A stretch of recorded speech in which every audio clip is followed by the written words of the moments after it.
Hello students. आज की हमारी जो क्लास है वो बीएससी फर्स्ट सेमेस्टर के लिए है और हमारे सिलेबस में जो यूनिट नंबर 3 है, यूनिट 3 यानी कि hydrocarbon.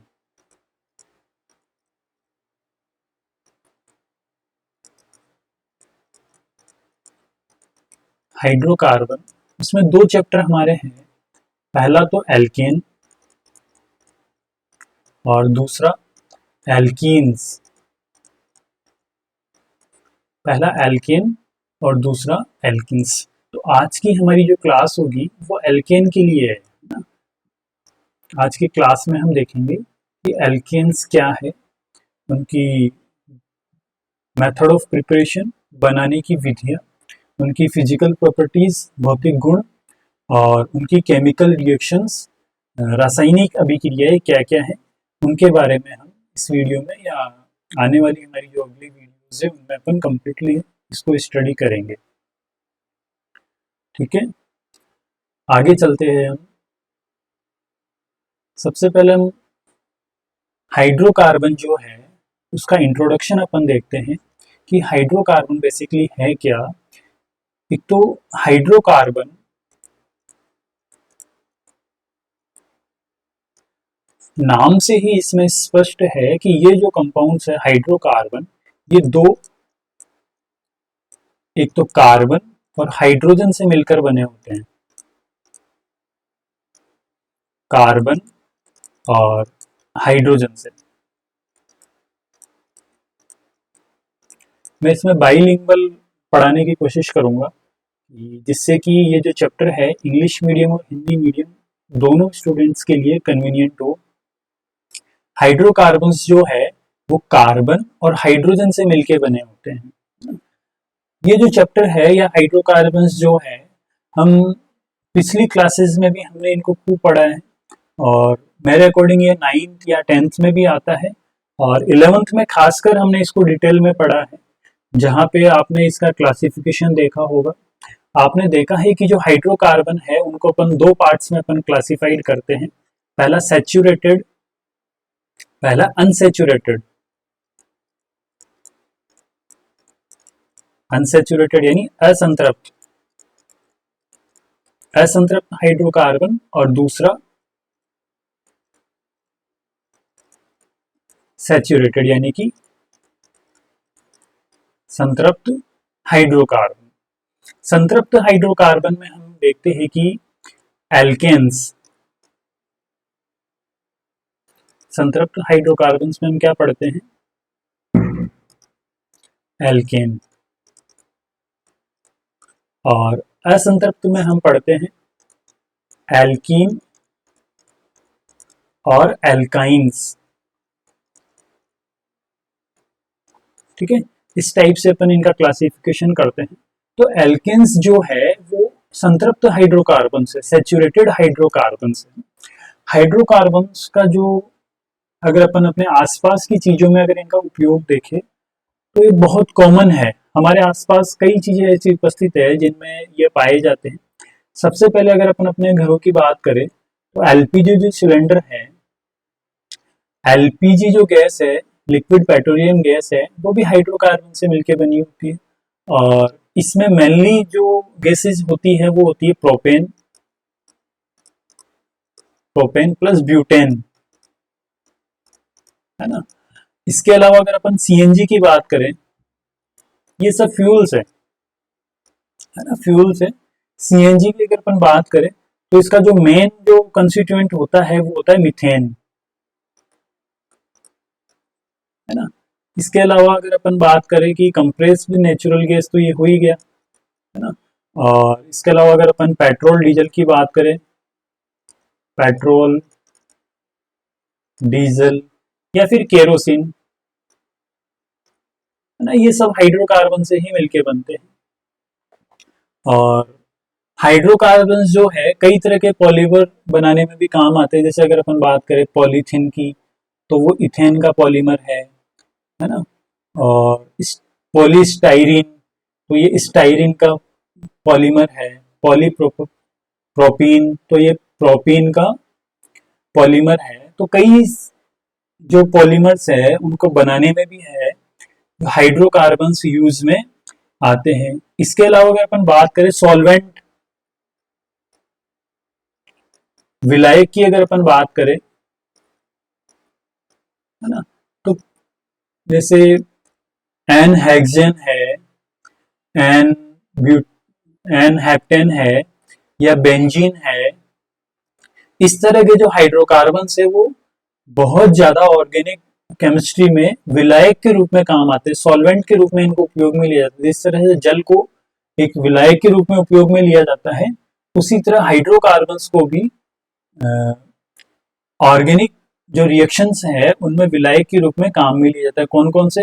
N hexane, heptane, other भी ले सकते हैं लेकिन ये कॉमन है। और बेंजीन भी अपन काम में लेते हैं, टोलुइन वगैरह अपन काम में लेते हैं, तो ये सब सॉल्वेंट के रूप में काम में लिया जाता है।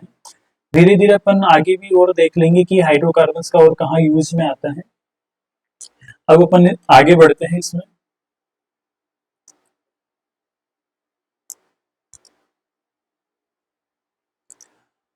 एल्काइल ग्रुप्स क्या होते हैं और कितने प्रकार के एल्काइल ग्रुप होते हैं उनके बारे में अपन देखेंगे क्योंकि चैप्टर में आगे जाने से पहले ये जो चीजें हैं इनकी नॉलेज अपने को जरूरी है, तभी अपन आगे अच्छे से इसको पढ़ पाएंगे। देखो एल्काइल क्या है। सबसे पहले अगर अपन एल्केन की बात करें, एल्केन, तो एल्केन का जो सामान्य सूत्र होता है वो होता है CnH2n+2, है ना। और अगर अपन इसके एग्जाम्पल की बात करें तो CH4 methane, C2H6 ethane, C3H8 propane, है ना। इस तरह के कई अपन एग्जाम्पल ले सकते हैं, जैसे है ना मैथ, एथ, प्रोप, ब्यूट, पेंट, हेक्स, है ना। इस तरह से कुछ भी अपन ले सकते हैं। अब मान लो मेरे पास कोई एल्केन है, मिथेन की ही अगर मैं बात करूं, तो जैसे ये कार्बन है और इस कार्बन से 4 हाइड्रोजन लगे हुए हैं, इस कार्बन से 4 हाइड्रोजन अगर लगे हुए हैं, अगर मैं इनमें से एक हाइड्रोजन को हटा दूं, है ना, एक हाइड्रोजन को हटा दूं तो ये बचता है ये, है ना, इसका नाम है मैथेन। और एक हाइड्रोजन निकलने के बाद ये जो ग्रुप हमें मिला है, हमारे पास ये जो ग्रुप बचा है, इसको अपन बोलेंगे मिथाइल, मिथाइल ग्रुप,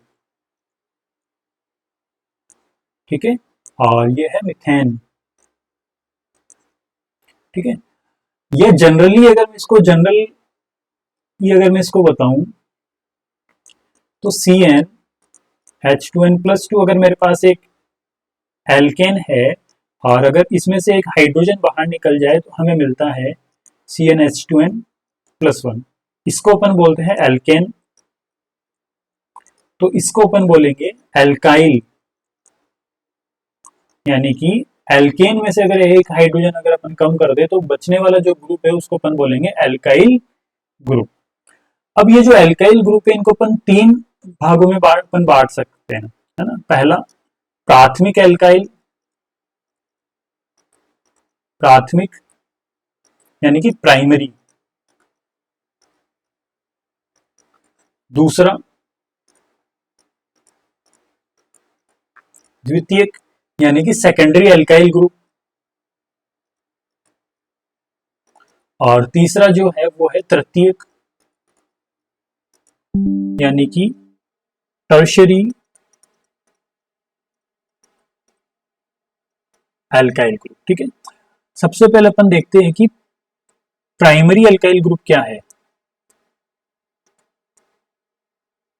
प्राइमरी यानी प्राथमिक एल्किल समूह,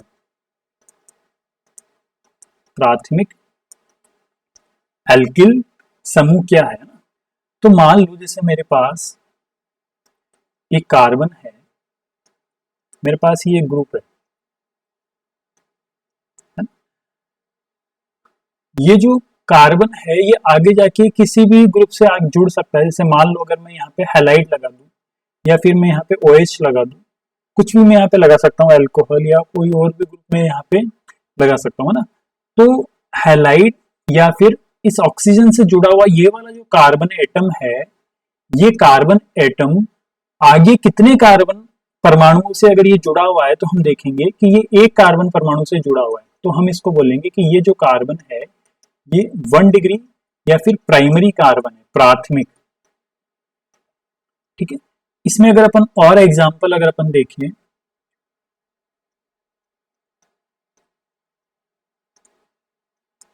ये जो कार्बन है ये अपने से जस्ट सिर्फ एक कार्बन परमाणु से जुड़ा हुआ है, हम इसको नहीं देखेंगे, डायरेक्टली बॉन्डेड सिर्फ एक कार्बन एटम है, तो इसका मतलब है ये प्राइमरी है। ये क्या है?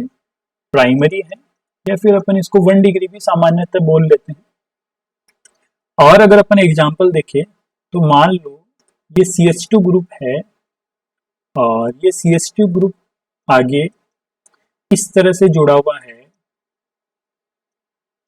ना, तो हमें इस कार्बन एटम को देखना है, इस कार्बन एटम को। ये कार्बन एटम डायरेक्टली कितने कार्बन एटम से बॉन्डेड है, तो हम ये कहेंगे कि ये सिर्फ एक कार्बन एटम से बॉन्डेड है, सिर्फ इससे, तो ये भी क्या है? प्राइमरी है, या फिर हम इसको कहेंगे 1 डिग्री है। ठीक है,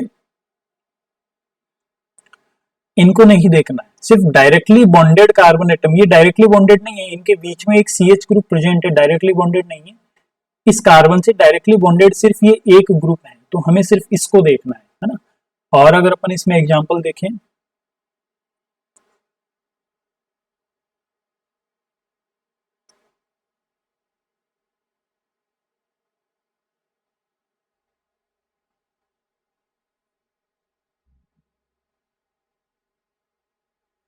अब हम देखेंगे कि सेकेंडरी जो एल्काइल ग्रुप है वो क्या होते हैं। सेकेंडरी एल्काइल ग्रुप यानी कि द्वितीयक एल्किल समूह, द्वितीयक एल्किल समूह क्या है? ठीक है, तो जैसे मान लो ये कार्बन है और ये कार्बन 2 CH3 समूह से जुड़ा हुआ है, और आगे ये किसी से भी जुड़ सकता है, ये वैलेंसी मैंने खाली रखी, मान लो हैलाइड है या फिर OH ग्रुप है या और कोई ग्रुप है तो इससे जुड़ा हुआ है। ठीक है, हमें इस कार्बन एटम को देखना है कि ये कार्बन एटम अपने से आगे डायरेक्टली कितने कार्बन एटम से जुड़ा हुआ है ना। तो डायरेक्टली अगर देखें तो डायरेक्टली एक कार्बन एटम और डायरेक्टली ये 2 कार्बन एटम, तो ये जो कार्बन है, ये वाला जो कार्बन है ये डायरेक्टली 2 कार्बन एटम से जुड़ा हुआ है ना, तो ये जो कार्बन है इसको हम कहेंगे कि ये 2 डिग्री या फिर सेकेंडरी कार्बन है, द्वितीय कार्बन है। और ये जो एल्काइल ग्रुप है, ये कंप्लीटली ये जो एल्काइल ग्रुप है, इस एल्काइल ग्रुप को अपन कहेंगे कि ये सेकेंडरी एल्काइल ग्रुप है, सेकेंडरी एल्काइल ग्रुप है। ठीक है, इसको इस तरह से देखा जाता है। अब अगर अपन टर्शरी की बात करें,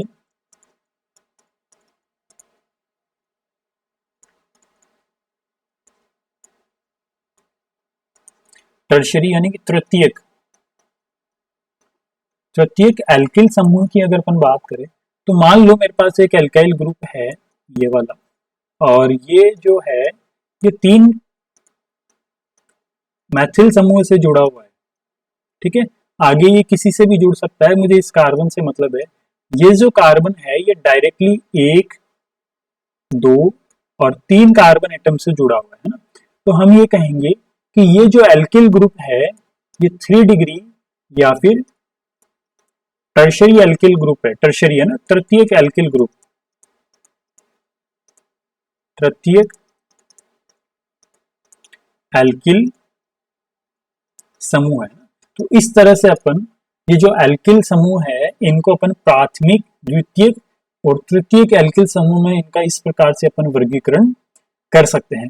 अब अगर अपन आगे और इसको एक्सटेंड करें तो हम ये देखेंगे कि जो कार्बन एटम है वो कितने टाइप के हो सकते हैं।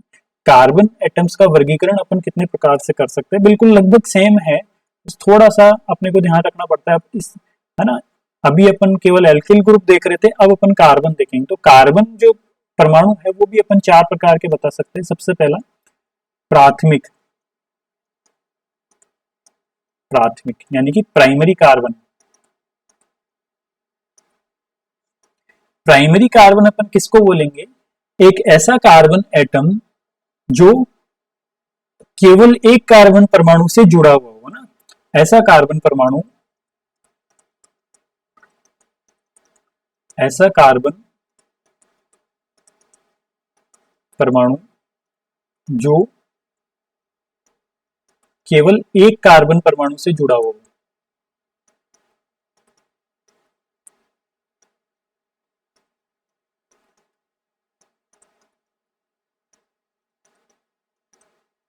ठीक है ना? Carbon atom which is bonded to only one carbon atom, है ना, bonded only one carbon atom, bonded only one carbon atom. ठीक है। और अगर अपन बात करें सेकेंडरी कार्बन की, द्वितीय कार्बन की, तो ऐसा कार्बन एटम जो दो अन्य कार्बन परमाणु से जुड़ा हुआ हो, दो अन्य कार्बन परमाणु से जुड़ा हो,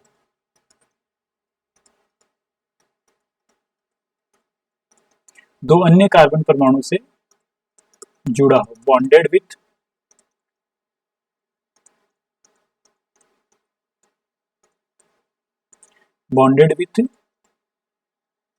टू कार्बन एटम्स। ठीक है। इसी तरह अपन टर्शरी भी बता सकते हैं। टर्शरी कार्बन क्या होता है? टर्शरी या तृतीय कार्बन होगा जो तीन अन्य कार्बन परमाणु से जुड़ा हो, तीन कार्बन परमाणु से जुड़ा हो, bonded with three other carbon atoms. ठीक है। इसी तरह जो इसका फोर्थ जो पार्ट है वो है क्वार्टरनरी,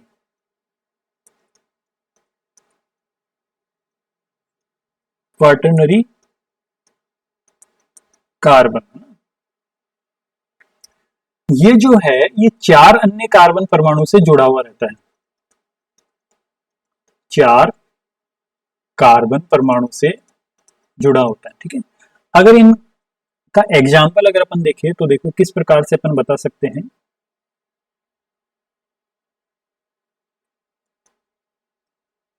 ये CH3,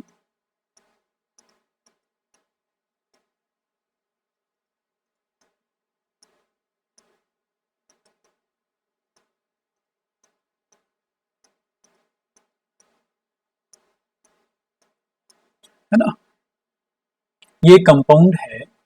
इसमें अपन कार्बन्स का क्लासिफिकेशन करेंगे। सबसे पहले अपन इसमें प्राइमरी कार्बन देखें तो ये जो कार्बन है ये सिर्फ इस कार्बन से डायरेक्टली बॉन्डेड है, केवल इससे है, तो इसको हम कहेंगे कि ये क्या है, 1 डिग्री यानी प्राइमरी। अगर इसकी बात करें तो ये भी सिर्फ इससे बॉन्डेड है, तो इसको अपन कहेंगे कि ये क्या है, 1 डिग्री कार्बन एटम, है ना। और इसकी बात करें ये वाला कार्बन, तो ये इससे बॉन्डेड है, तो इसका मतलब ये भी क्या है, 1 डिग्री है। और ये वाला भी क्या है, 1 डिग्री, ये वाला भी प्राइमरी कार्बन एटम है। ठीक है।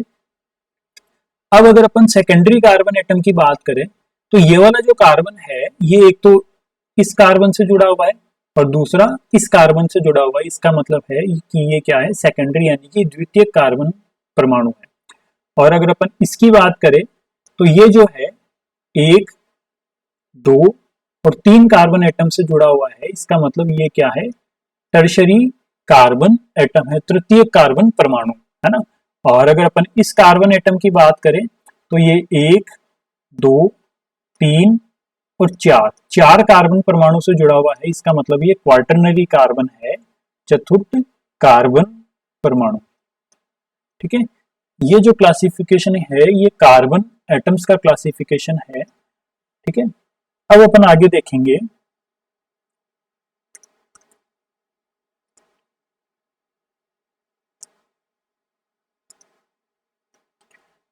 मेथड ऑफ प्रिपरेशन, है ना। एल्केन्स को बनाने की विधियां क्या क्या है, कौन कौन से ऐसे मेथड्स हैं या ऐसी कौन कौन सी केमिकल रिएक्शंस हैं जिनकी सहायता से अपन एल्केन्स को बना सकते हैं, एल्केन्स का विचलन अपन कर सकते हैं लेबोरेटरी में। तो सबसे पहला जो मेथड है वो है हाइड्रोजिनेशन ऑफ एल्कीन्स और एल्काइंस, ठीक है, यानी कि एल्कीन और एल्काइंस में हाइड्रोजन को ऐड करके, है ना, हाइड्रोजन को ऐड करके अपन क्या बना सकते हैं, एल्केन्स बना सकते हैं हाइड्रोजनीकरण के द्वारा, ठीक है।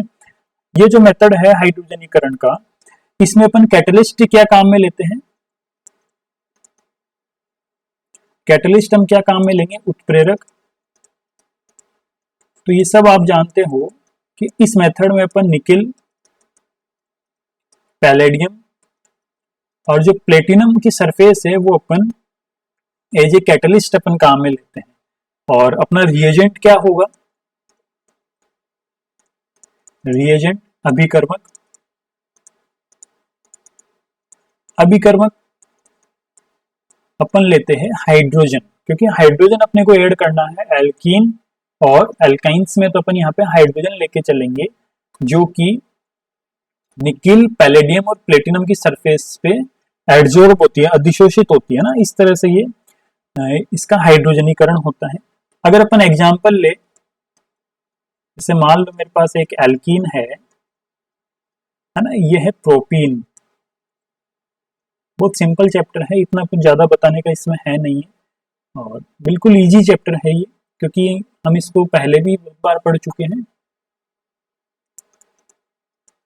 और आप सबको ये सब आता होगा पहले से। प्रोपीन, है ना, प्रोपीन का जब अपन हाइड्रोजनेशन करवाएंगे तो अपन लेके चलेंगे निकिल, पैलेडियम या प्लेटिनम, तीनों में से कोई एक, है ना, और हाइड्रोजन, ठीक है। तो ये जो डबल बॉन्ड है, इस डबल बॉन्ड पे हाइड्रोजन का एडिशन होगा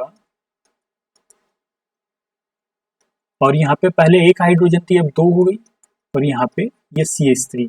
तो प्रोपीन से हमें क्या मिला, प्रोपेन, प्रोपेन ना, ठीक है। तो ये एल्केन अपन ने बनाया किससे, एल्कीन की सहायता से। अगर अपन एल्काइन लेके चले, ठीक है, एल्काइन में भी यही सब काम आएंगे, अपन निकिल या फिर पैलेडियम या फिर प्लेटिनम अपन काम में ले सकते हैं, हाइड्रोजन। लेकिन अब यहाँ पे हाइड्रोजन ज्यादा अपने को लेनी पड़ेगी क्योंकि दो बॉन्ड है ना, दो बॉन्ड का रिडक्शन करवाना है और इससे हमें क्या मिलेगा, इथेन।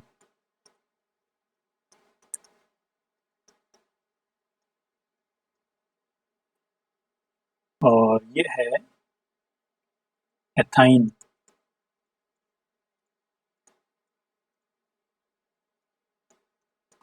ठीक है।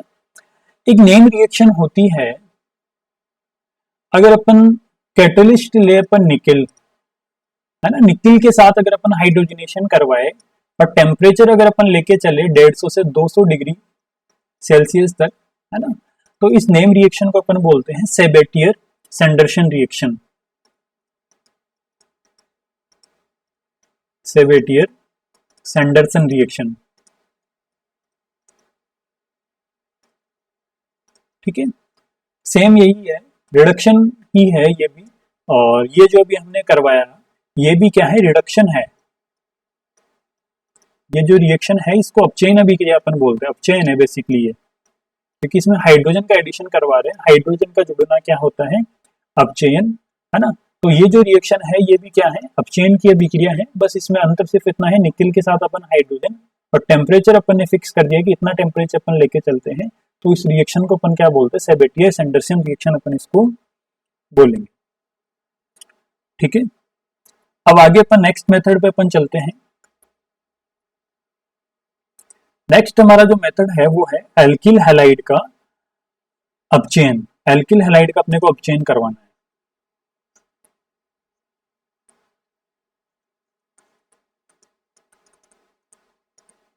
एल्किल हैलाइड का अपचयन, है ना। तो एल्किल हैलाइड का जो अपचयन है उसमें अपन अभिकर्मक क्या लेके चलेंगे, अपन रिएजेंट क्या लेंगे, किसकी सहायता से अपन ये अपचयन करवाएंगे, तो हम ये कहेंगे जिंक अपन लेके चलते हैं, जिंक मेटल के द्वारा, जिंक धातु के द्वारा, जिंक धातु के द्वारा, है ना। ये जो रिडक्शन है, इस रिडक्शन में, रिडक्शन का मतलब होता है इलेक्ट्रॉनों को ग्रहण करना, है ना, एक्सेप्ट ऑफ द इलेक्ट्रॉन्स। अगर कोई भी जो कंपाउंड है, अगर वो इलेक्ट्रॉन्स को एक्सेप्ट करता है ना, दो चीज अपन देखते हैं, अगर इलेक्ट्रॉन्स निकालता है, लाइक रिमूवल ऑफ इलेक्ट्रॉन होता है ऑक्सीडेशन, और एक्सेप्टेंस ऑफ इलेक्ट्रॉन्स होता है रिडक्शन, है ना। तो एल्किल हैलाइड जो है वो इलेक्ट्रॉन्स को एक्सेप्ट करेगा। अब वो इलेक्ट्रॉन्स को एक्सेप्ट करेगा तो एक्सेप्ट कहां से करेगा, जब कोई दूसरा जो रिएजेंट है अगर वो इलेक्ट्रॉन्स को निकालेगा, इलेक्ट्रॉन्स को रिमूव करेगा, तभी तो एल्किल हैलाइड एक्सेप्ट करेगा। तो यहाँ पे इलेक्ट्रॉन निकालने का काम कौन करता है, जिंक, क्योंकि जिंक एक मेटल है और मेटल्स की प्रॉपर्टी होती है कि वो इलेक्ट्रॉन्स को रिमूव करते हैं, इलेक्ट्रॉन्स का त्याग करते हैं। तो जिंक अपन इसलिए यहाँ पे लेके चलते हैं क्योंकि इजीली इलेक्ट्रॉन्स अपने दे सकता है ना। तो ये जो रिएक्शन है ये इलेक्ट्रॉन ट्रांसफर रिएक्शन है, इलेक्ट्रॉन ट्रांसफर, है ना, इलेक्ट्रॉन का स्थानांतरण, इलेक्ट्रॉन स्थानांतरण से ये जो अभिक्रिया है ये कंप्लीट होती है। अब जिंक तो अपन लेके चलते हैं, लेकिन जिंक के साथ अपन और क्या ले सकते हैं, सबसे पहले अपन ले सकते हैं जिंक के साथ HCl अपन ले सकते हैं। अगर अपन HCl नहीं लेना चाहते हैं तो अपन जिंक के साथ बेस ले सकते हैं NaOH।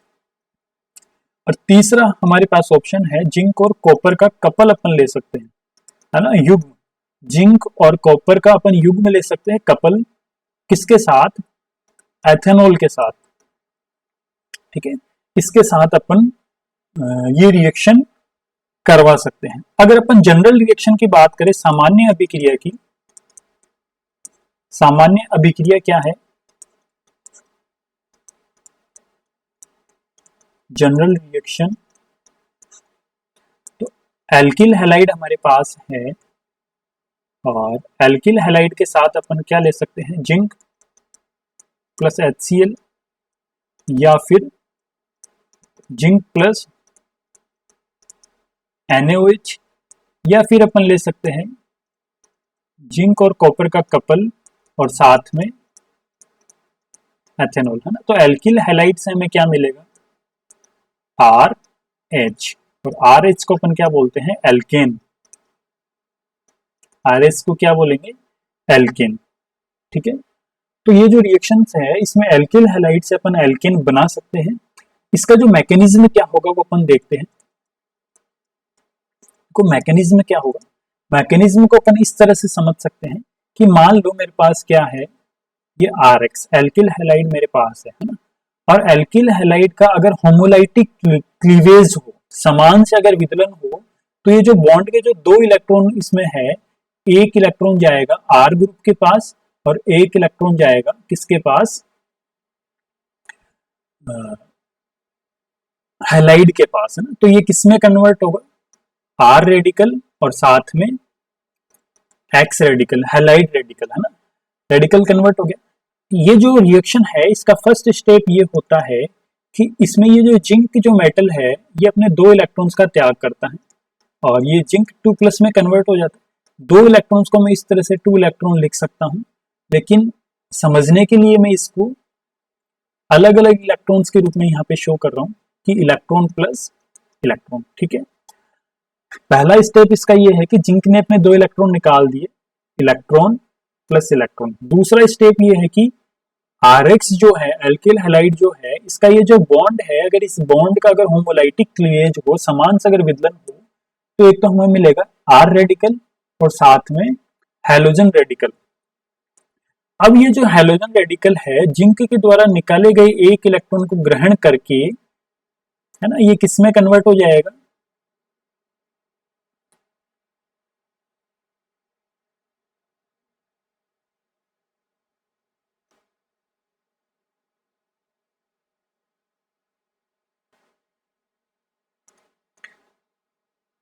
देखो ये जो हैलोजन है ये एक इलेक्ट्रॉन को एक्सेप्ट करके ये किस में कन्वर्ट हो जाएगा, हैलाइड में, है ना, क्योंकि एक इलेक्ट्रॉन इसके पास पहले से था, एक इलेक्ट्रॉन इसके पास और आ गया, तो यहाँ पे 2 इलेक्ट्रॉन हो गए।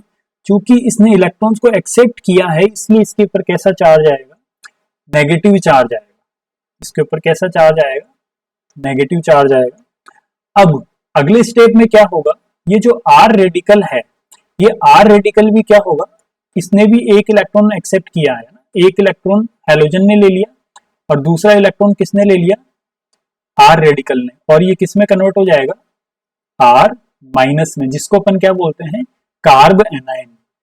इसको अपन क्या बोलेंगे, कार्ब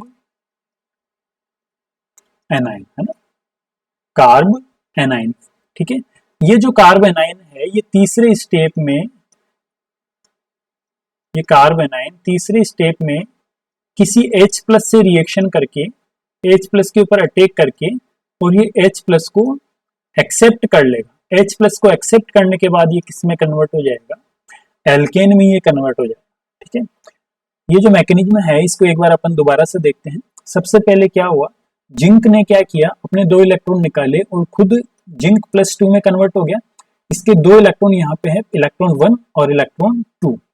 दूसरा स्टेप ये है कि ये जो RX है, एल्किल हैलाइड है, इसका ये जो सिंगल बॉन्ड है, इस सिंगल बॉन्ड ये टूटेगा, है ना, लेकिन कैसे टूटेगा, होमोलाइटिकली, है ना, समान रूप से इसका विदलन होगा, एक इलेक्ट्रॉन R के पास जाएगा और दूसरा इलेक्ट्रॉन हैलाइड के पास चला जाएगा, तो हमें क्या मिलेगा, R रेडिकल और X रेडिकल।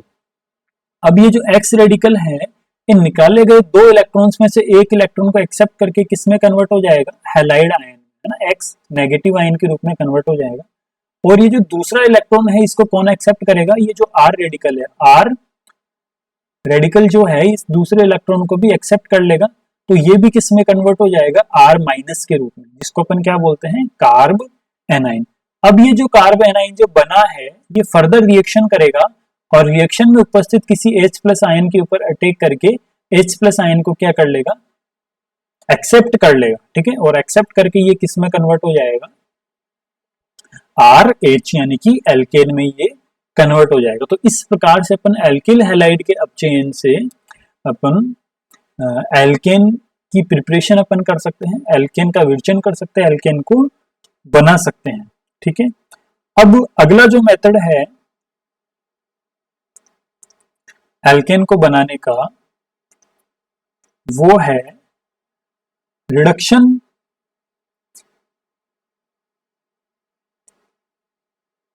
है ना, रिडक्शन करवाएंगे अपन किसका, एल्किल हैलाइड का, लेकिन किसके द्वारा, हाइड्राइड डोनर के द्वारा ना,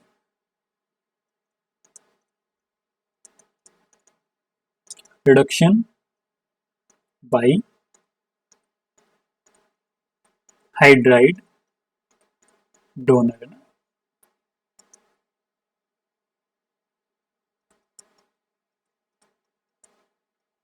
हाइड्राइड दाता के द्वारा अपचयन।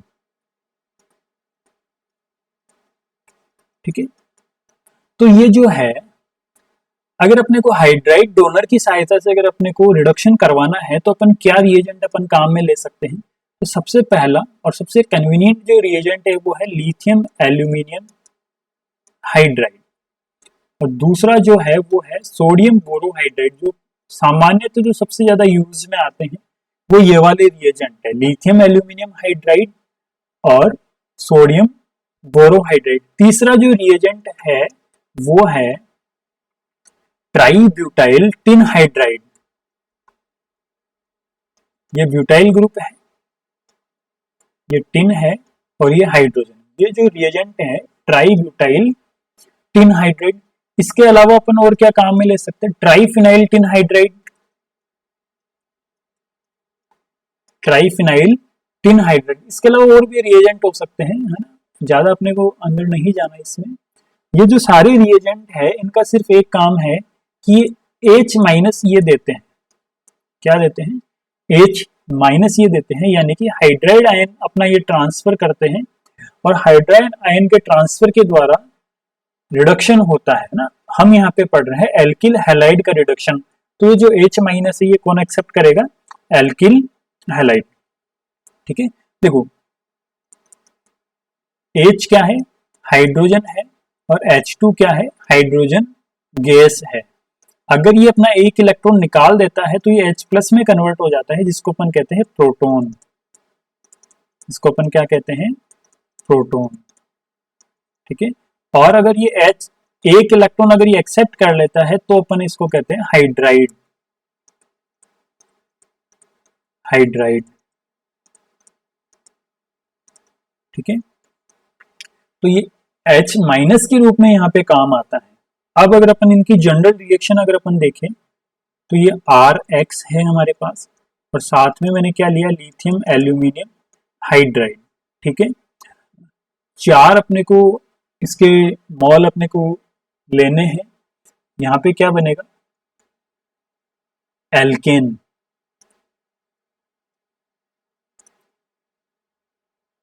ये क्या बना हमारे पास, एल्केन, और साथ में लिथियम हैलाइड प्लस एल्यूमिनियम ट्राईहैलाइड, ठीक है। ये इससे बनते हैं। हमें इससे मतलब है, हमें क्या चाहिए, एल्केन, है ना। तो एल्किल हैलाइड का अगर अपन लिथियम एल्यूमिनियम हाइड्राइड की सहायता से अगर अपन अपचयन करवाएं तो हमें क्या मिलेगा, एल्केन मिलेंगे। लिथियम एल्यूमिनियम हाइड्राइड के अलावा अपन यहाँ पे और क्या ले सकते हैं, सोडियम बोरोहाइड्राइड भी अपन काम में ले सकते हैं, ठीक है। यहाँ पे ये ध्यान रखना जरूरी है कि जो लिथियम एल्यूमिनियम हाइड्राइड है वो सिर्फ 1 डिग्री एल्किल हैलाइड यानी प्राइमरी एल्किल हैलाइड और सेकेंडरी एल्किल हैलाइड के ही काम आएगा। टर्शियरी एल्किल हैलाइड का ये रिडक्शन नहीं करता है। टर्शियरी एल्किल हैलाइड अगर अपन लेते हैं तो वो उसको एल्कीन में कन्वर्ट कर देता है, ठीक है। और सोडियम जो बोरोहाइड्राइड है, सोडियम बोरोहाइड्राइड है वो अपन काम में लेते हैं सेकेंडरी और टर्शियरी के लिए। प्राइमरी के लिए इसको अपन काम में नहीं लेते, ठीक है। ये एक मेथड हुआ एल्किल हैलाइड के रिडक्शन से अपन क्या जनरेट कर सकते हैं, एल्केन।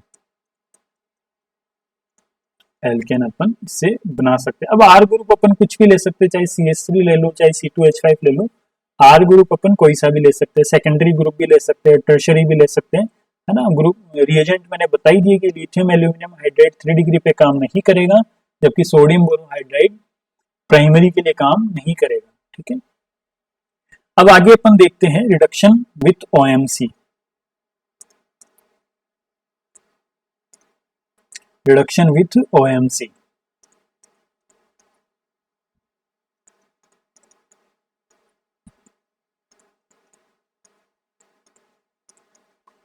है ना। OMC यानी ऑर्गेनोमेटेलिक कंपाउंड, कार्ब धात्विक यौगिकों की सहायता से अपचयन। कार्ब धात्विक यौगिकों से अपचयन, ठीक है। देखो कार्ब धात्विक यौगिक कौन से होते हैं, जिनमें कार्बन एटम हो और कोई मेटल हो, है ना। जैसे RLi है ना, या RMgX है, या R2CuLi है। ऐसे जो रिएजेंट होते हैं ये OMC है ना, ऑर्गेनोमेटेलिक कंपाउंड है, कार्ब धात्विक यौगिक है, ठीक है। जैसे मान लो रिएक्शन अगर मैं देखूं तो मेरे पास RX है एल्किल हैलाइड, और एल्किल हैलाइड की रिएक्शन अगर मैं लिथियम के साथ में करवाऊं, है ना, मीडियम कैसा होना चाहिए, ड्राई मीडियम होना चाहिए, ड्राई ईथर, शुष्क ईथर मेरे को काम में लेना है, ठीक है ना। अगर मैं ड्राई ईथर की प्रेजेंस में लिथियम और एल्किल हैलाइड की रिएक्शन अगर मैं करवाऊं तो मुझे मिलेगा RLi। क्या मिलेगा, RLi, लिथियम का ऑर्गेनोमेटेलिक कंपाउंड। अब लिथियम का ऑर्गेनोमेटेलिक कंपाउंड मेरे को मिलने के बाद अगर मैं इसमें वाटर डालूं, है ना, तो ये क्या करेगा, वाटर से H+ को एक्सेप्ट कर लेगा, कौन, R-, है ना। वाटर से H+ को एक्सेप्ट करके ये खुद तो कन्वर्ट हो जाएगा किसमें, RX नहीं, यहाँ पे हाइड्रोजन आएगा RH, है ना, यानी कि एल्केन में कन्वर्ट हो जाएगा, और लिथियम किस में कन्वर्ट हो जाएगा, लिथियम हाइड्रोक्साइड में। तो ये जो मेथड है ये एल्केन बनाने का मेथड है। यहाँ पे अपने को ये ध्यान रखना जरूरी है कि ये जो वाटर अपन ने काम में लिया है ये अपने को ये स्टेप कंप्लीट होने के बाद में ही अपने को लेना है, यहाँ पे नहीं लेना, है ना। पहले ही अपने को वाटर नहीं डालना है, क्योंकि पहले ही अपन वाटर डाल देंगे तो वाटर के साथ लिथियम रिएक्शन कर लेगा, और लिथियम ठीक उसी तरह से रिएक्शन करता है वाटर के साथ जिस तरह से सोडियम रिएक्शन करता है। सोडियम का हम सभी जानते हैं कि वाटर में या जलीय माध्यम में ब्लास्ट हो जाता है, आग पकड़ लेता है ना, बहुत तेजी से रिएक्शन करता है। तो उसी तरह से लिथियम भी रिएक्शन कर जाएगा। तो इसलिए अपन यहाँ पे ड्राई मीडियम लेके चलते हैं, ड्राई ईथर अपन काम में लेते हैं, शुष्क ईथर अपन यहाँ पे काम में लेते हैं। एक बार अगर अपने को ऑर्गेनोमेटेलिक कंपाउंड अगर मिल गया अपने को, फिर उसके बाद अपन वाटर काम में यहाँ पे ले सकते हैं। और ये क्या करेगा, वाटर से ये जल्दी से हाइड्रोजन का एब्स्ट्रैक्शन कर लेगा, है ना, एब्स्ट्रैक्शन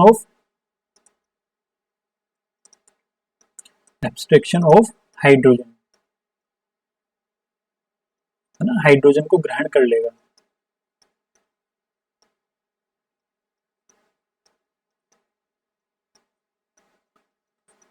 ठीक है। दूसरा अपन कौन सा ऑर्गेनोमेटेलिक कंपाउंड यहाँ से बना सकते हैं, जैसे मान लो मैंने RX लिया और इसकी रिएक्शन मैंने किससे करवाई, मैग्नीशियम से। यहाँ पे वेल नॉन कंपाउंड अपने को मिलेगा, मीडियम वही लेना है अपने को, ड्राई ईथर, शुष्क ईथर अपने को काम में लेना है। ठीक है। और इससे अपने को क्या मिलेगा, RMgX, जिसको अपन किस नाम से जानते हैं, ग्रिग्नार्ड रिएजेंट, ग्रिग्नार्ड ग्रिग्नार्ड अभिकर्मक, ग्रिग्नार्ड अभिकर्मक। ठीक है। ये जो ग्रिग्नार्ड अभिकर्मक है, अगर ये आगे वाटर से रिएक्शन करता है, वाटर ले सकते हैं या अपन कोई भी ऐसा कंपाउंड ले सकते हैं जिससे कि हाइड्रोजन आसानी से निकाला जा सके। जैसे मान लो अल्कोहल अपन ने ले लिया, C2H5OH अपन ने ले लिया, तो यहां से भी इजीली H+ निकल सकता है। निकालेगा कौन, R- निकालेगा ना, तो ये इजीली इससे H+ निकाल सकता है। जरूरी नहीं है कि अपन वाटर ही ले, अपन और कोई सा भी रिएजेंट अपन ले सकते हैं। तो ये इस पे अटैक करके ये क्या ले लेगा, H+ को ग्रहण कर लेगा और खुद किस में कन्वर्ट हो जाएगा, RH, यानी कि एल्केन में ये कन्वर्ट हो जाएगा। और साथ में हमें क्या मिलेगा, मैग्नीशियम का हाइड्रोक्साइड। ठीक है। तो इस तरह से अपन ऑर्गेनोमेटेलिक कंपाउंड की सहायता से भी अपन क्या कर सकते हैं, एल्केन को जनरेट कर सकते हैं, एल्केन अपन बना सकते हैं। नेक्स्ट मेथड अगर अपन देखें, जनरल सी रिएक्शन है, अपन कई बार पढ़ते भी हैं, रिडक्शन विथ रेड फॉस्फोरस, है ना। जैसे मान लो मेरे पास एल्किल हैलाइड है, R आयोडाइड, अगर मैं लू यहाँ पे एल्किल आयोडाइड है और इसकी रिएक्शन अगर मैं HI के साथ करवाऊं, किसकी प्रेजेंस में, रेड फॉस्फोरस, लाल फास्फोरस की प्रेजेंस में अगर मैं रिएक्शन करवाऊं तो मुझे क्या मिलेगा, RH। ठीक है। और साथ में क्या मिलेगा, I2 आयोडीन गैस, है ना। रेड फॉस्फोरस अपन यहाँ इसलिए लेते हैं कि ये बनने वाली आयोडीन गैस को एक्सेप्ट करके किस में कन्वर्ट हो जाता है, ये PI3, यानी आयोडीन गैस यहाँ पे जो बन रही है, इसको रिमूव करने के लिए अपन यहाँ पे रेड फॉस्फोरस काम में लेते हैं। जनरली हमें ये ध्यान रखना है कि अगर अपन एल्किल आयोडाइड अगर अपन लेते हैं और उसकी रिएक्शन अगर अपन HI के साथ करवाए तो हमें क्या मिलता है, एल्केन हमें प्राप्त होता है। ठीक है। आज की वीडियो में इतना ही देखेंगे। नेक्स्ट वीडियो में अपन इसकी जो बची हुई जो मेथड ऑफ प्रिपरेशन की रिएक्शन है, बनाने की जो विधियां हैं और कौन सी रिएक्शन इसमें बची है, वो अपन अगले वीडियो में अपन कंप्लीट करेंगे।